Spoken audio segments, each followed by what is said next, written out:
Hi, this is Rich Camback, and the following is a presentation of highlights taken from an interview that I conducted with Joel LeBaron, Executive Director of Honor in Office, on July 31st, 2009.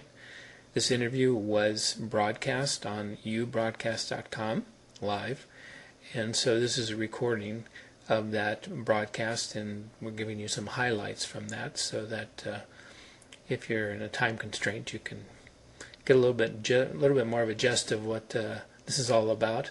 And also, please visit Gerald's website, www.honorinoffice.org. Thank you for your time. I hope you enjoy this. So the first thing is to pass a law that says you have to read it and understand it before your vote can count. Right. In your ballot measure, you have four important aspects. Yes. The first one is that you require the legislator to sign a document under penalty of perjury every time he or she votes in favor of a bill. The second aspect, which... Can we just cover that one just a little bit? Sure. More clarification? Okay. Yeah, so it basically says, I swear under penalty of perjury that I have read and understood, and then the aide or assistant or secretary would add in the bill number. And they said that, in its entirety. So they've read and understood that particular bill in its entirety, and their vote cannot count unless their vote in favor cannot count unless it's been fully read. Whether or not they read something, whether or not they vote no on something that they haven't read, I don't really care, because you can have a 50-page bill or a 100-page or a 1,000-page bill. All you have to do is read the first paragraph or some section of it that your aide points out to you, and you go, whoa, I fundamentally disagree with this. There is no way I'll ever vote for that.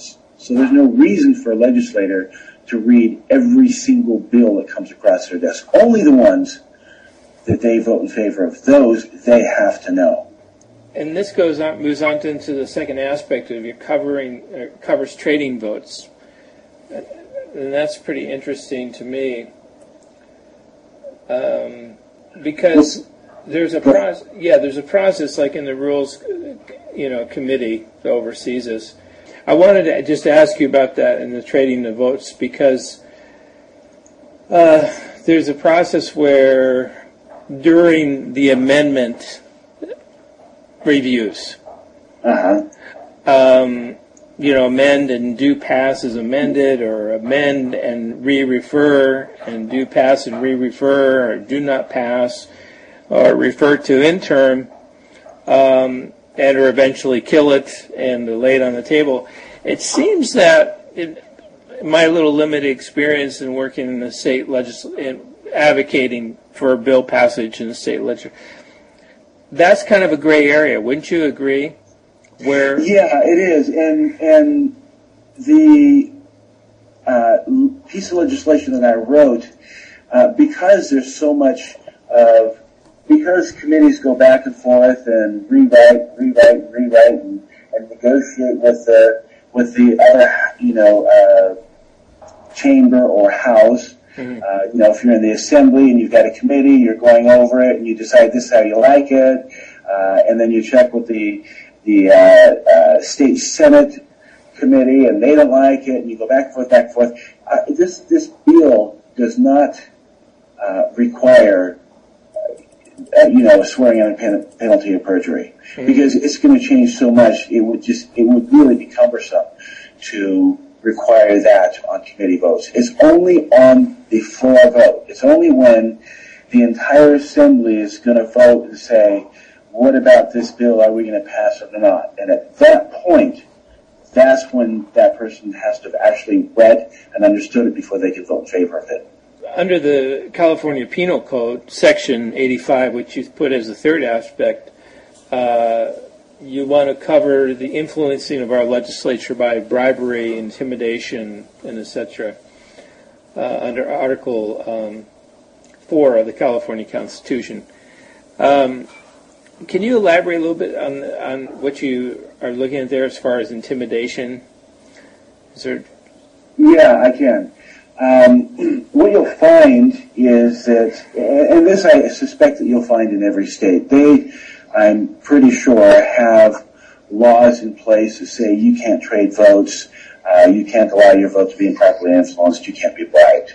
Mm-hmm. Bribing, pretty much everybody pays attention to, because it becomes pretty obvious. However, when we're coming to swapping votes and improperly influencing, the only thing, for example, that the House pays attention to, the House in the state of California pays attention to, whether it's the Senate or the Assembly, is when a freshman or freshwoman assembly member comes in and says, hey, I'll vote for yours if you vote for mine. Right then and there, that particular person will be corrected because it's just too blatant. Much more sleight of hand. Yeah.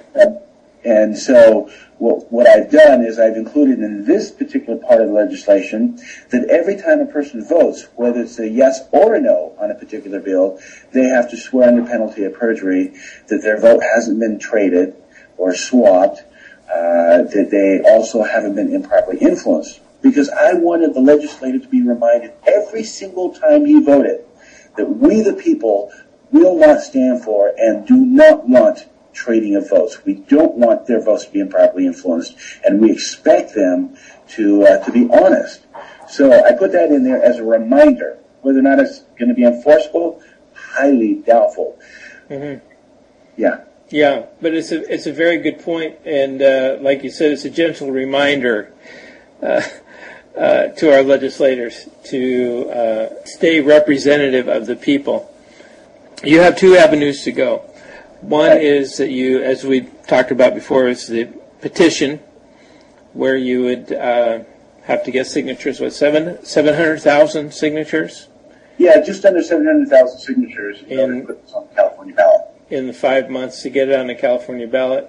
That's correct. And or you find a legislator who will bring it up on the floor and represent it by themselves. And the interesting thing, I just want to make a note of that legislators who usually carry the ball on an issue have a personal experience with it.